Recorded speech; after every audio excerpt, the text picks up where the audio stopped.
Hello student, आज हमारा topic है वर्ग आव्यूह का सारणिक। ठीक है, तो हमारे पास में आज क्या होगा, कोई एक स्क्वायर मैट्रिक्स होगा, उसका हमें डिटर्मिनेंट निकालना है। ठीक है, अब डिटर्मिनेंट होता क्या है वो हम बता दीजिए आपको कि डिटर्मिनेंट किसी मैट्रिक्स का वह रूप है जिसके अंदर हमारे जो प्रत्येक एलिमेंट है उसको हम निरूपित करते हैं। ठीक है, बट यहाँ पर जो निरूपित करने का तरीका है वो थोड़ा सा अलग है। यहाँ पर हम लगाते हैं स्क्वायर मैट्रिक्स, वहाँ पर आप मॉडुलस वाला सिंबल लगा सकते हो। ठीक है, वो कैसे लगाते हैं मैं आपको बता देता हूँ।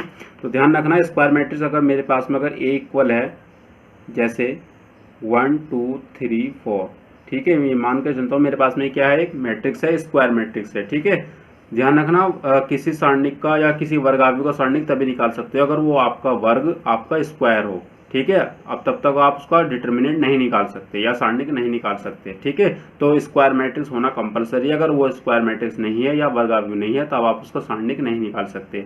ठीक है, तो यहाँ पर आप किसी वर्ग आव्यूह का निकाल रहे, सारणिक निकाल रहे, तो मैंने यहाँ पर एक स्क्वायर मैट्रिक्स लिया है 1 2 3 4। ठीक है, तो यहाँ पर इसका निकालना मुझे सारणिक या डिटर्मिनेंट निकालना है। डिटर्मिनेंट निकालने के लिए तो मैं इसको यहाँ पर डिनोट करूँगा कि इस तरह से, इसको मैं पढ़ूंगा डिटर्मिनेंट ए, या फिर दूसरा सिंबल यहाँ मैं नाम दे सकता हूँ क्या, डिटर्मिनेंट, इस तरह से कि डिटर्मिनेंट ए, इसको मैं ऐसे पढ़ सकता हूँ। ठीक है, डेट ए आप पढ़ सकते हो, वैसे डिटर्मिनेंट इसका मीनिंग है।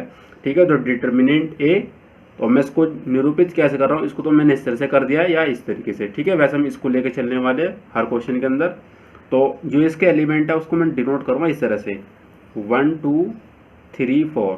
ठीक है, ये आपका जो ब्रैकेट है ना, यहाँ पर देखो मुड़ा हुआ है, यानी कि आपका यहाँ पर तो यहाँ पर आपको क्या होगा, सिर्फ ये आपकी जो लाइन है एकदम सीधी होगी वो दोनों। ठीक है, तो यही क्या होता है, किसी वर्ग आव्यूह का सारणिक रूप होता है। ठीक है, फॉर एग्जाम्पल एक दूसरा ले सकते हो आप कि ए इक्वल आपका इस बार 3/3 का कोई मैट्रिक्स है, जैसे A11, उसके अंदर कोई एलिमेंट है A12 और A13, A21 और A22, A23, A31, A32 and last A33। ठीक है, ये मेरे पास में स्क्वायर मैट्रिक्स है, मुझे इसका निकालना है डिटर्मिनेंट। ठीक है, तो डिटर्मिनेंट जब मैं इसका डिनोट करूँगा तो वो इस तरह से आएगा मेरे पास में। ठीक है, और इसके एलिमेंट है मैं उनको डिनोट करूँगा इस वाले ब्रैकेट के साथ में। ठीक है, तो यानी कि सारणिक का निरूपण है, हम उसको सारणिक को इस तरह से डिनोट करते हैं इस वाले ब्रैकेट से।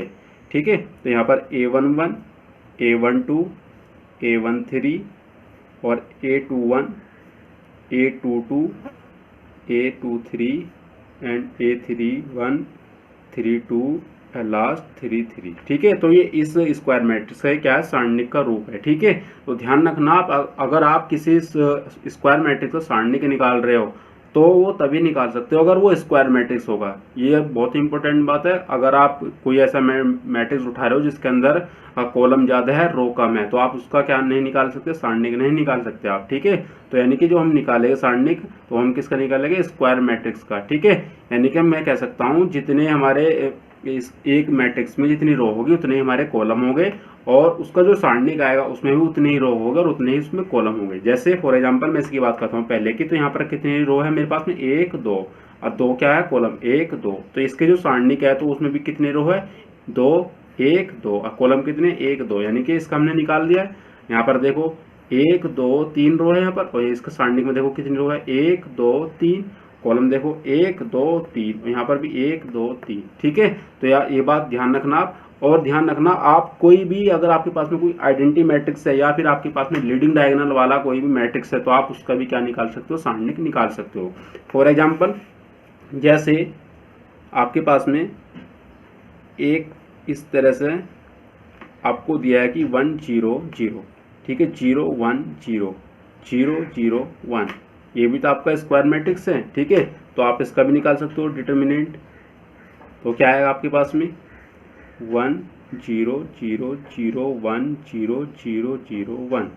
ठीक है, अब एक इम्पोर्टेंट और बात बतानी है, अगर आपके पास में इस तरह का कोई मैट्रिक्स आता है, स्क्वायर मैट्रिक्स, जिसके अंदर आपके या तो ऊपर के तरफ जीरो सारे या फिर नीचे की तरफ सारे जीरो हो, ठीक है, तो उस सारणिक का मान या उस सारणिक की वैल्यू क्या होगी, जो भी उसमें लीडिंग एलिमेंट होगा ना, ये वाला लीडिंग डायगोनल एलिमेंट है, उनका आपस में मल्टीप्लाई कर दीजिए तो वही उस सारणिक की वैल्यू होगी या मान होगा। जैसे यहाँ पर अगर मुझे इस सारणिक का मान निकालना है, डिटर्मिनेंट ए मेरे पास में कितना आने वाला है, तो जितने भी इसके अंदर डायगोनल एलिमेंट है ना, आप इनका मल्टीप्लाई कर दीजिए सभी का, 1 मल्टीप्लाई 1, ठीक है। सबका मल्टीप्लाई करोगे तो कितना आएगा 1। तो ये इस सारणिक का क्या है, मान है 1, ठीक है। आप इसको कहीं पर भी अप्लाई कर सकते हो, ये आपका शॉर्ट ट्रिक है, ठीक है। इसी तरह से हमारे पास में एक होता है upper triangular lower triangular matrix होता है। तो आप उनके जो लीडिंग एलिमेंट है उनके भी आपस में अगर मल्टीप्लाई करोगे तो उसको भी आप क्या निकाल सकते हो, सारणी का वैल्यू निकाल सकते हो, ठीक है। तो जैसे फॉर एग्जांपल मैं आपको एग्जांपल बता देता हूँ कि ए मेरे पास में कोई मैट्रिक्स है, ठीक है। यहाँ पर कुछ एलिमेंट लिखे हैं, तो यहाँ पर देख लेते हैं एलिमेंट क्या क्या है मेरे पास में। जैसे यहाँ पर 1 2 3, यहाँ पर आपका 0 हो गया, यहाँ 5 हो गया आपका, और यहाँ पर 1 और यहाँ पर 2, ठीक है। तो यहाँ पर आपका क्या है, देखो ये अपर ट्रायंगुलर मैट्रिक्स बन रहा है, ठीक है। तो अपर ट्रायंगुलर मैट्रिक्स के अंदर यानी कि ऊपर वाले देखो सारे 0 हैं, आपको सॉरी नीचे 0 है सारे, ऊपर एक ट्रायंगुलर बन चुका है। तो मैंने क्या बताया, इस तरह के केस को भी हम क्या कर सकते हैं, उनके जो एलिमेंट डायगोनल है उनको हम आपस में मल्टीप्लाई कर दीजिए और उसका जो डिटरमिनेंट आएगा मेरे पास में वो कितना आ जाएगा। पहले आप इसको इस तरह डिनोट करोगे इस वाले फॉर्म में, ठीक है। यानी कि 1 2 3 0 5 2 0 0 1, ठीक है। तो इस डिटरमिनेंट की जो वैल्यू आएगी आपके पास में कितनी आएगी, इनका सबको मल्टीप्लाई कर लीजिए आप। 1 का 5 में करा, 5 का 1 में, तो कितना आ गया 5 आ गया। तो इस डिटरमिनेंट की वैल्यू आपकी कितनी आ गई, 5 आ गई है, ठीक है। अब जैसे मेरे पास में एक लोअर ट्रायंगुलर मैट्रिक्स होता है, उसमें क्या होगा, बिल्कुल इसका अपोजिट है, ठीक है। तो यहाँ पर देखो 1 2 3, यहाँ पर 0 0, यहाँ पर मैंने लिखा 4, यहाँ पर 3, यहाँ पर 0 और यहाँ पर 1, ठीक है। यहाँ पर देखो आपका नीचे की तरफ ट्रायंगुलर बन रहा है, यानी कि लोअर ट्रायंगुलर बन गया है। और यहाँ पर भी आप इसका डिटरमिनेंट जब आप निकालोगे तो कितना आएगा, तो वो आपके पास में आएगा कि 1 0 0 2 4 0 3 3 1, ठीक है। अब आपने इसका निकालनी वैल्यू इस डिटरमिनेंट की, तो कितनी आएगी, देखो इनका मल्टीप्लाई कर दिया डायगोनल एलिमेंट का, तो कितना गया 4 आ गया, ठीक है। तो इस सारणिक का या फिर इस डिटरमिनेंट की जो वैल्यू है कितनी 4 है और इस वाले कितनी है 5 है, ठीक है। तो आप इस तरह से किसी भी स्क्वायर मैट्रिक्स की आप उस सारणी का मान निकाल सकते हो। अगर आपके पास इस तरह कोई क्वेश्चन आता है उसको आपको सोल्व करना पड़ेगा, ठीक है। बट आपके पास में अगर इस तरह केस है कि उसके ऊपर के सारे एलिमेंट 0 है, नीचे के सारे एलिमेंट 0 है, तो आप उसके क्या कर सकते हो, आप मल्टीप्लाई कर दीजिए डायगोनल एलिमेंट की। या फिर इस तरह का केस हो सकता है अपर ट्रायंगुलर या लोअर ट्रायंगुलर, यानी कि उसके नीचे के सारे एलिमेंट क्या हो 0, ऊपर के सारे के एलिमेंट क्या हो 0, तब उसके डायगोनल एलिमेंट जो भी होंगे आपस में मल्टीप्लाई कर दीजिए और वही क्या होगा, उस स्क्वायर मैट्रिक्स से सारणी की वैल्यू हो जाएगी। जैसे यहाँ पर 5 आई और यहाँ पर 4 आई है, ठीक है। तो इस तरह से हम इन क्वेश्चन को सोल्व कर सकते हैं। हेलो स्टूडेंट, आज हमारा टॉपिक है ऐब विद कर्मणी आव्यू, जिसको हम बोलते हैं सिंगुलर मैट्रिक्स। अब ये होता क्या है, ध्यान रखना, जब भी आप इसको फाइंड आउट करोगे आपके पास में स्क्वायर मैट्रिक्स होना चाहिए, ठीक है, तभी आप इसको फाइंड आउट कर सकते हैं। तो इसकी प्रॉपर डेफिनेशन या फिर इसको किस तरह समझा जा सकता है, वो अगर आप इस तरह समझ सकते हो कि अगर आपके पास में कोई स्क्वायर मैट्रिक्स है, ठीक है, और उस स्क्वायर मैट्रिक्स के सारणिक की वैल्यू अगर 0 आ जाती है आपके पास में, ठीक है, तो 0 आ जाती है अगर आपके पास में, तो हम कह सकते हैं वो हमारा क्या है, सिंगुलर मैट्रिक्स है या फिर ऐब विद कर्मणी आव्यू है, ठीक है। जैसे फॉर एग्जाम्पल अगर मैं बात करता हूँ, अगर आपके पास में कोई मैट्रिक्स दिया हुआ है जैसे कि A11 A12 और A21 और A22, ठीक है, ये आपके पास में स्क्वायर मैट्रिक्स है।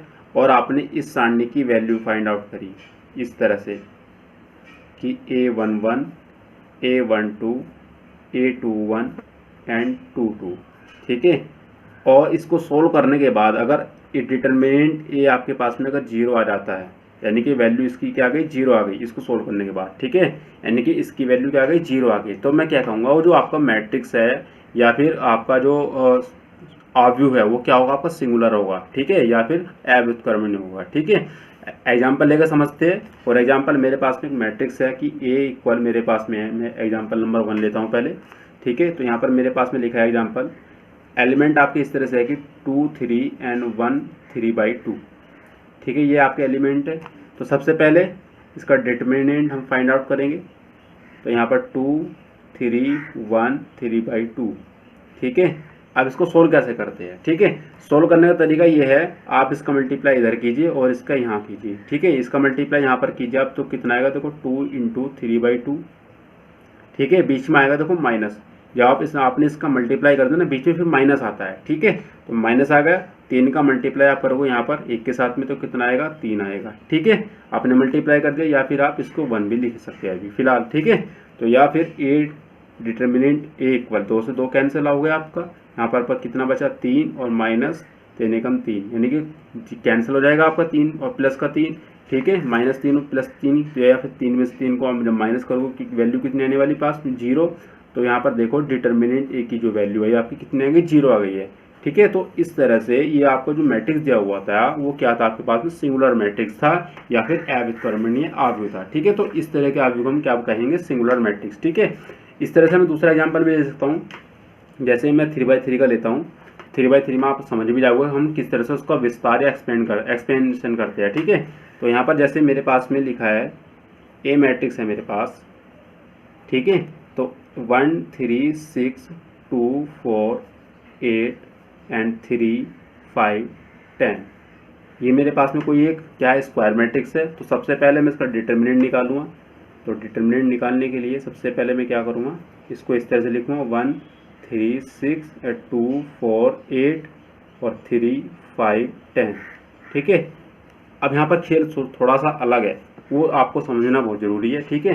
तो उस चीज़ को कैसे समझ सकते हैं, तो आप ये ध्यान रखना जब भी कोई सारणिक या मैट्रिक्स स्टार्ट होता है तो शुरू में प्लस सिंबल होता है, ठीक है, प्लस आएगा, उसके बाद माइनस आएगा यहाँ, फिर प्लस, फिर यहाँ पर आपका minus plus minus plus minus plus, ठीक है। ये आपका इस तरह से आपका नोटेशन होता है किसी भी सारणी को निरूपित करने के लिए, दिखाने के लिए, ठीक है। तो आप इसके अकॉर्डिंग ही इसके जो सिंबल है ना उसके अकॉर्डिंग ही आप इसको एक्सपेंड कर सकते हो, ठीक है, या विस्तार कर सकते हो, प्रसार कर सकते हो, ठीक है। तो कैसे करोगे, देखो आप पहला है आपका 1, तो 1 कौन सी पोजीशन पे आपका प्लस पोजीशन पे, ये आपके जो नंबर ये है ना प्लस माइनस, ये आपकी किसी सिंबल की पोजीशन को दर्शा रहा है कि उसकी पोजीशन माइनस की है प्लस की है, ठीक है। तो आप इसको कैसे करोगे, देखो 1 के लिए निकाल लो, तो पहले आप 1 लिखा आपने और उसके बाद में यहाँ पर लगा होगा ब्रैकेट, ठीक है। तो 1 निकालने के लिए जैसे आप रो मैट्रिक्स में आपने मैट्रिक्स के अंदर सीखा था कि मल्टीप्लाई करना, तो आपने इसको छिपा दिया और इसको छिपा दिया, ठीक है। तो जब आपने इसको और इसको छिपाया तो आपके पास में क्या बचा, देखो 4 8 और 5 10, ठीक है। और फिर इन दोनों का आपस में मल्टीप्लाई कर देना है। 10 चौक कितना होता है आपका 40 होता है, इस तरह से 5 8 होता है 40, ठीक है। फिर ब्रैकेट आपने बंद कर दिया, उसके बाद आपका माइनस कितना है पोजीशन दिखा रहा है जो आपका, फिर उसके बाद सिंबल क्या है 3, ठीक है। इस तरह फिर ब्रैकेट लगाओगे आप। अब देखो 3 लिखा आपने, यानी कि ये वाला कॉलम छिपा दिया आपने और इस वाले रो को छिपा दिया आपने। तो जो एलिमेंट आपके बचे उनका मल्टीप्लाई कर दिए, 2 का यहाँ पर और 3 का यहाँ पर, ठीक है। तो 10 दूनी कितना होता है आपका 20 होता है, बीच में माइनस आएगा आपका, ठीक है। और 3 6 और 3 8 कितना होता है आपका 24 होता है, ठीक है। अब देखो आपका क्या है प्लस पोजीशन, तो प्लस लगाओगे आप यहाँ पर, उसके बाद में नंबर क्या आपका 6, तो 6 का कॉलम छिपाया आपने और उसका रो छिपा दिया, ये वाला रो, ठीक है। ये रो छिप गया आपका। तो अब बचा क्या आपके पास में 2 4 और 3 5, तो इनका मल्टीप्लाई कर दीजिए आप, 5 दूनी 10, बीच में माइनस आएगा, 3 5 12, ठीक है। आपने इसको इस तरह से विस्तार कर दिया इसके अंदर, ठीक है।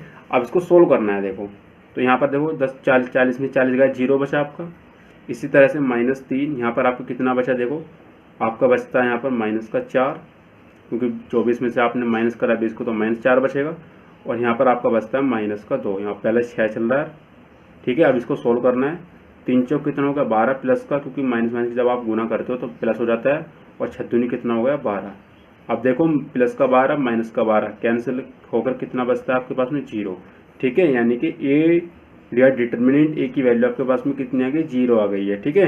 तो इस तरह से ये वाला जो आपके पास में सारणिक था या मैट्रिक्स था आपके पास में, तो उसकी वैल्यू 0 आ गई है। तो इसलिए ये क्या हमारा सिंगुलर मैट्रिक्स है या फिर अव्युत्क्रमणीय आव्यूह है, ठीक है। तो इस तरह से हम इन क्वेश्चन को सोल्व कर सकते हैं। अब हमारे पास में दूसरा टॉपिक है व्युत्क्रमणीय आव्यूह, जिसको हम बोलेंगे नॉन सिंगुलर मैट्रिक्स, ठीक है।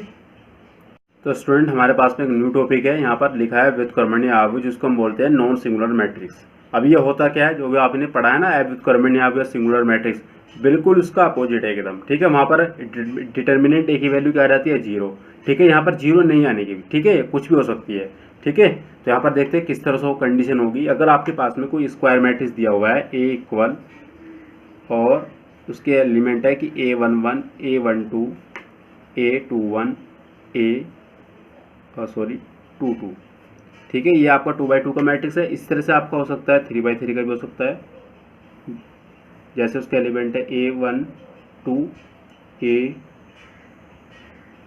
11 होगा, A12 A13 और A21 A22 A23 A31 A32 and last 33। ठीक है, ये आपके पास में कोई दो स्क्वायर मैट्रिक्स है। अगर इन दोनों के सारणिक का मान या डिटर्मिनेंट की वैल्यू अगर 0 नहीं आती है तो मैं क्या कहूँगा, वो व्युत्क्रमणीय आव्यूह है या फिर नॉन सिंगुलर मैट्रिक्स है। ठीक है, फॉर एग्जाम्पल मैं पहले इसके लिए देखता हूँ कि अगर मैं इसको सोल्व करता हूँ तो इसको इस तरह सोल्व करूँगा कि यहाँ पर A11 A12 और यहाँ पर A21 और यहाँ पर A22। ठीक है, और इसकी वैल्यू अगर जो भी मैंने सोल्व करी है नॉट इक्वल टू 0 है। ठीक है, नॉट इक्वल टू 0 यानी कि 0 नहीं है, कुछ भी हो सकती है मतलब। ठीक है, तो वो क्या होगा, मेरा नॉन सिंगुलर मैट्रिक्स होगा या फिर व्युत्क्रमणीय आव्यूह होगा। ठीक है, इस तरह से यहाँ पर भी जैसे इसमें सोल्व करा मैंने इसको डिटर्मिनेंट ए लगाकर यहाँ पर बन गया A12 A11 A12 A13 और यहाँ पर A21 A22 A23 A31 A32 and last A33। ठीक है, इसका डिटर्मिनेंट बन चुका है और इसकी जो वैल्यू मैंने सोल्व करने के बाद वो वैल्यू मेरे 0 के इक्वल नहीं आई। ठीक है, या फिर 0 के बराबर नहीं आई है मेरे। ठीक है, 0 नहीं है मतलब कुछ भी हो सकता है, तो मेरा क्या होगा फिर सिंगुलर मैट्रिक्स होगा या नॉन सिंगुलर मैट्रिक्स होगा या फिर व्युत्क्रमणीय आव्यूह होगा। ठीक है, एग्जाम्पल से देखते हैं एग्जाम्पल क्या क्या हो सकता है। तो मेरे पास में एक एग्जाम्पल है, जैसे एक बार मेरे पास में कोई एग्जाम्पल है, क्वेश्चन नंबर 1 लिया मैंने और उसके अंदर जो मेरा मैट्रिक्स है वो इस तरह से है कि 2 3 1 4। ठीक है, ये मेरे पास में कोई क्या है मैट्रिक्स दिया हुआ है। तो सबसे पहले इसको मैं सोल्व करता हूँ डिटर्मिनेंट के फॉर्म में। तो यहाँ पर 2 3 1 4। ठीक है, अब इसकी वैल्यू निकालते हैं, बिल्कुल ऐसे ही करेंगे। इसका मल्टीप्लाई यहाँ करेगा और इसका यहाँ बीच में आएगा माइनस। तो 4 दूनी कितना होता है आपका 8 होता है और 1 तिया कितना होता है 3 होता है। जब आप इसको सोल्व करोगे तो कितना बचता है 5। ठीक है, जो कि 0 के इक्वल नहीं है, तो मैं कह सकता हूँ डिटर्मिनेंट ए की वैल्यू आपके पास में कितनी आ गई है 5 है ये। ठीक है, यानी कि नॉट इक्वल टू 0 है ये आपकी वैल्यू। ठीक है, तो इस वाले केस को हम क्या कहेंगे, आपका नॉन सिंगुलर मैट्रिक्स है या फिर व्युत्क्रमणीय आव्यूह है। ठीक है, तो इस तरह के क्वेश्चन को हम इस तरह सोल्व कर सकते हैं। ठीक है, अब जैसे फॉर एग्जाम्पल मैं दूसरा भी क्वेश्चन ले लेता हूँ आपका, जैसे क्वेश्चन नंबर मैं 2 लेता हूँ। यहाँ पर इस तरह का मैट्रिक्स है मेरे पास में 1 5 7 8। ठीक है, ये इस तरह का मेरे पास में मैट्रिक्स है। अब मैं इसको सोल्व करता हूँ तो 1 5 7 8 पहले मैंने डिटर्मिनेंट फॉर्म में इसको रिप्रेजेंट कर दिया। अब इसकी वैल्यू निकालता हूँ मैं। ठीक है, तो डिटर्मिनेंट 8, इसका मल्टीप्लाई यहाँ करोगे 8 और यहाँ पर इसका मल्टीप्लाई करोगे 7 पंजे कितना होता है 35 होता है। ठीक है, और जब आप इसको सोल्व करोगे जो कि आपकी वैल्यू 0 के इक्वल नहीं आएगी, जो भी इसकी कुछ वैल्यू है आपके पास तो वो आपकी क्या है 0 के इक्वल नहीं आ रही है। जब आप 35 में से माइनस कितने करोगे 8 करोगे तो आपके पास में कितना बचता है माइनस का 27 बचता है। ठीक है, which is not equal to 0।